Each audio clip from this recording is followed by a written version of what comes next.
Now at 11, young life lost. A girl hit and killed by a car. What we're learning tonight about what happened and the concern from neighbors about speeding in that area.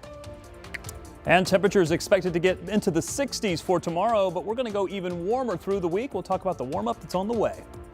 Plus thousands of marches in all 50 states, including here in Indianapolis. The massive crowds across the country protesting No Kings. We start tonight with a heartbreaking loss of life on Indy's east side. A young girl hit and killed by a car. Our Brandon Schaff shares what happened, and he talked with neighbors worried about how people drive in that area. North Rural Street here on the near east side is reopened after a child died after being hit by a car here not long ago. And it's something that the neighbors around here say is a problem with cars going too fast on this stretch of the road, and they're asking for change. This busy stretch of North Rural Street was closed after the crash happened just before 5 p.m., the driver remaining on the scene, cooperating with police.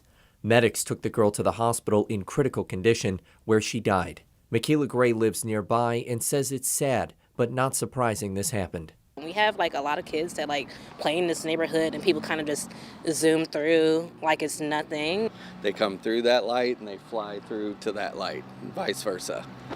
It doesn't matter what time of day it is. Matt Smith has lived on North Rural Street for 6 years. He says this isn't the first time there's been an incident around there, but he hopes this is the last. Everybody's in a hurry, you know what I mean? Take time, man. Your life is more valuable than anything in this world.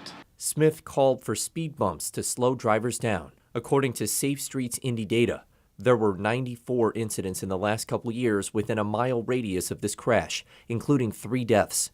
Founder Eric Holt says increased traffic enforcement could make the area safer. It would remind drivers that, there are consequences for their actions if they are out there speeding and driving dangerously in areas where there are children out. Holt says speeding is a concern across Indy.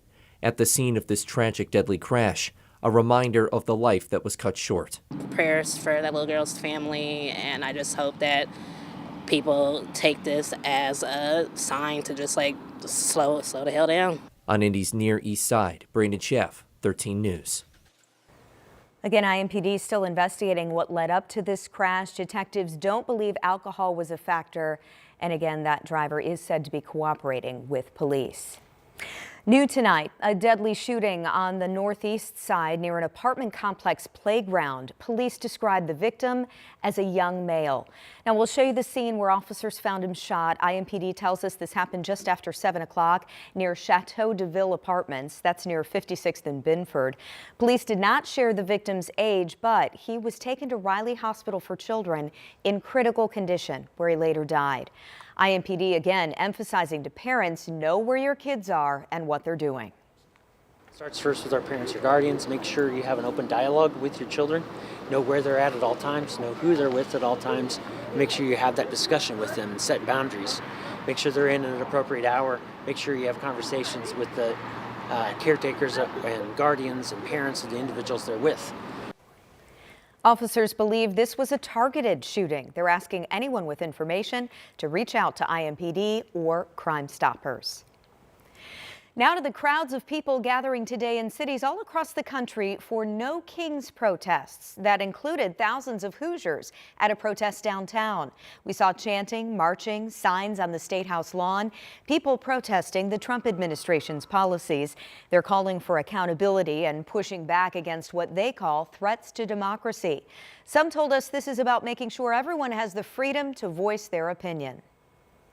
Just the freedom to do so. I mean, who knows what we could potentially lose just by sitting home and just twiddling our thumbs.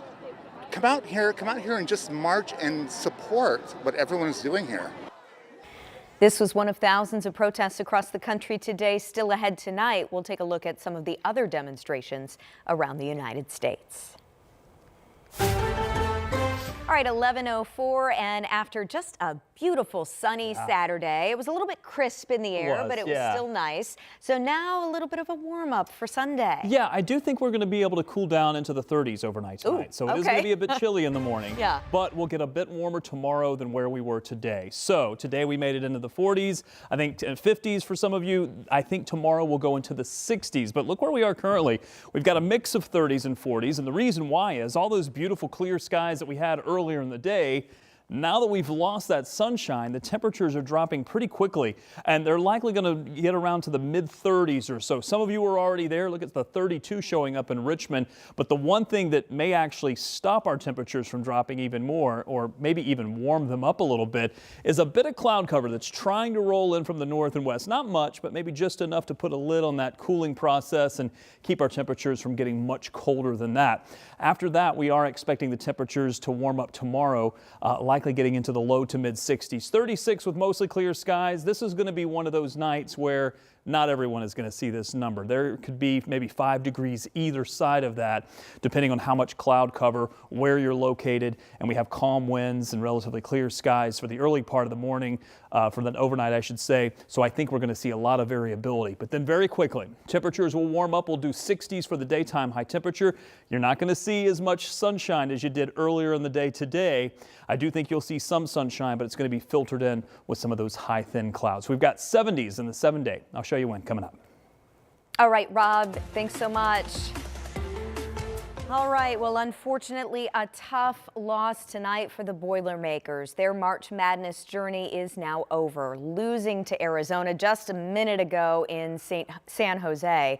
Purdue looked strong in the first half, up 38-31 at halftime, but Arizona came back, sinking shot after shot in the second half.